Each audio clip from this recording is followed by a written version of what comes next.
Are you feeling stuck? Are you fed up with the environment you're in?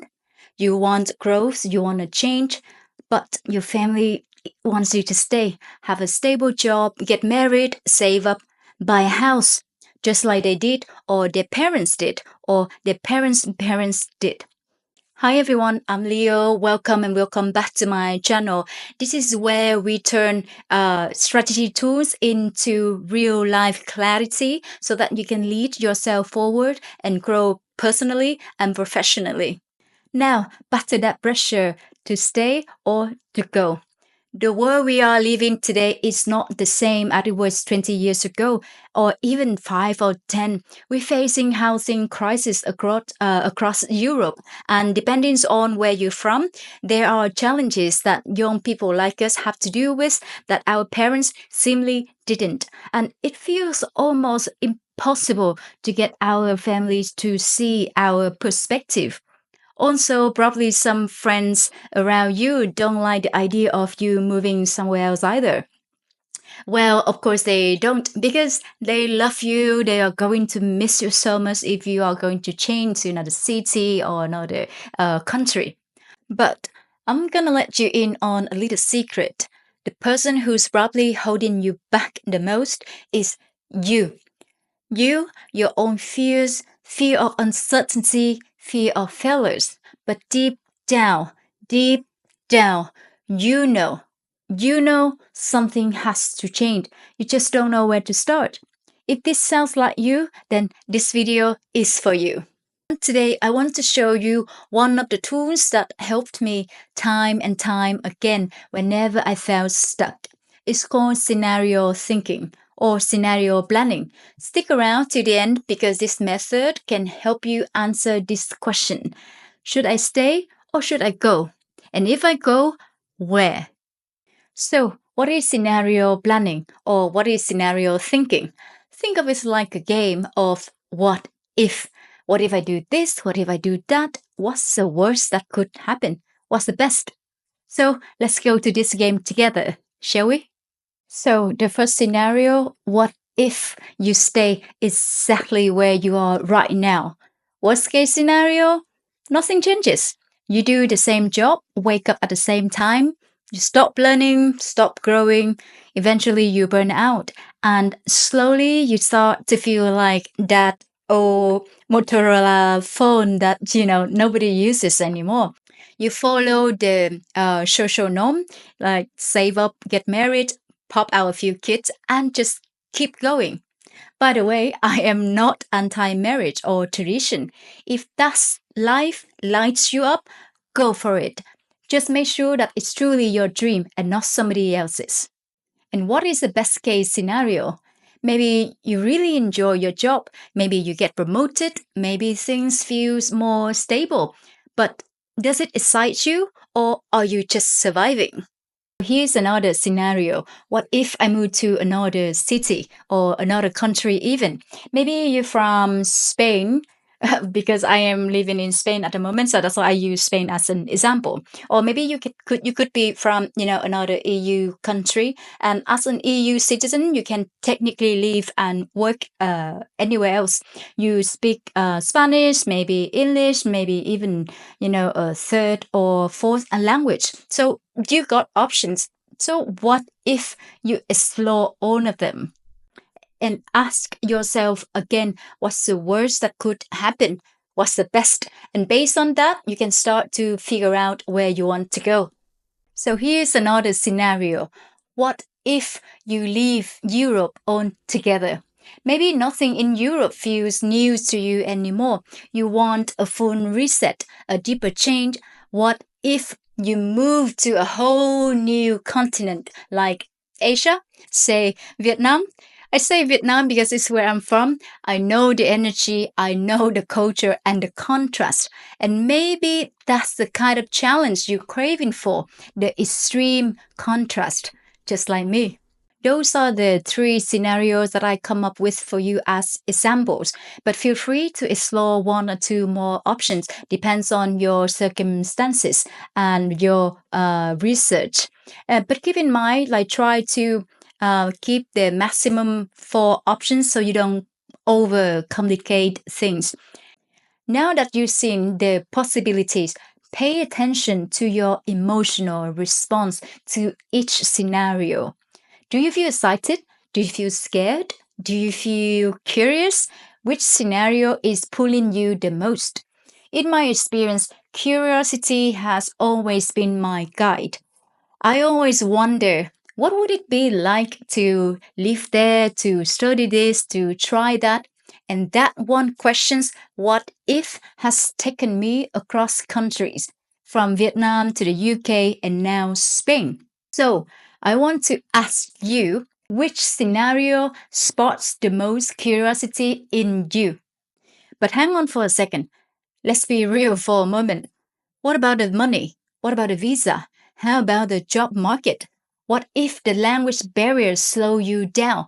How do you explain a non-linear path on your CV? Those questions are real and they can feel overwhelming, but they also part of the process. That's why scenario thinking is so powerful because it doesn't ignore those fears. It actually creates a space for you to face them. You look at the emotional pull and the practical risk. Ask yourself, what skills do I already have? What do I want to build? And where can I grow next? You stop waiting for the perfect answers and you start building honest ones for yourself. Back when I was still a teenager, I already dreamed of studying and living abroad. But perhaps just like you, I was influenced by a lot of internal and external voices. There were so many obstacles keeping me from making a move. And for years, I stayed where it felt safe. Then one day, life shook everything up. My divorce. It was something I could have never ever predicted. But suddenly I realized I was free. And I thought if I don't realize that dream now, it'd be too late. So for me at that time, it was now or never. And was I afraid? Oh, you bet. I was so overwhelmed that I couldn't even buy my flight ticket. I already had my visa approval and I was about to move from Vietnam to the UK, a country I had never been to. I had no concrete plan. The only goal I had in my mind back then was to study for my MBA. I knew no one in the UK. I cried when it was the time to buy my flight ticket because, I realized something. All those years, it was my previous partner who booked the flight, who handled everything whenever we travel. We always stayed at his friends or his family's places. I never had to figure it out on my own. Now it was all me. But eventually I found the courage to face that fear, and I'm so glad I did. Because at that point of my life, the fear of staying the same was so much stronger than the fear of going somewhere new. Now, you don't need to wait for a dramatic life event to shake things up. In another word, you don't need a crisis to give yourself permission to growth. You can choose change from a place of curiosity, not just pain.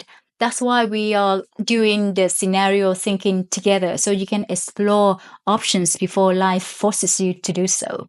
I didn't have all the answers, but I had a method. I used scenario thinking even back then when I didn't even know the actual name of it. I just knew that I had to leave. I had to break out of my comfort zone. So I mapped out what would it be like if I stayed in Vietnam or with if I moved to Spain or to the UK, and step by step, those what if scenarios became real. So I still use this method today, to plan career shift, personal goals, and life moves. Because for me, growth is everything. And as a matter of fact, I start to feel uncomfortable when I get too comfortable. By using scenario thinking, it helped me answer all the questions whether I should do this, I should do that, or what do I really want. And actually, that's a question that I get asked the most. How do you always seem to know what you want to do? To be honest, I don't. I don't always know what I want, but I use this method to help me reflect from, for each scenario that unfold in my head. So I just mapped it out, and then I really, really pay attention, very close attention to how my body, my emotion react to each scenario. And that's a secret. Here's what I truly believe. People in general, especially young people, we should explore the other side of the world before settling down, before locking in big plans of your life. Go see something different. It doesn't matter where you're from. You gain so much by stepping outside of what you know. Travel, live somewhere new. Try different jobs, meet new people who see the world in a completely different way. Because how can you decide what kind of life you want if you haven't seen what's out there? So let your perspective grow first and then choose your path. If you're wondering what it's really like to live abroad, let me tell you, it stretches you, it humble you, it teach you to trust, to adapt, and to love even yourself. Actually, especially yourself. But none of what I've been telling you matters if you don't live it yourself. Only you can choose your own story. There's no right or wrong path, just different realities. So I invite you to try scenario thinking, sit with your emotions, and take one small step toward the life that feels true to you. It only takes one spark, one what if to start building a life you're proud of. You don't need to have all the answers today, just enough clarity to begin with. So let your curiosity lead and remember the bravest thing you can do is start. In case you already have a goal in mind and you want to explore how to build a roadmap to get there, check out this video on backcasting, another framework that I'm super passionate about, and I think you can benefit from it too. And remember to hit that like and subscribe button so that we can stay connected. Thank you so much for spending your time with me on this channel. Until then, be brave, be blessed, and goodbye for now.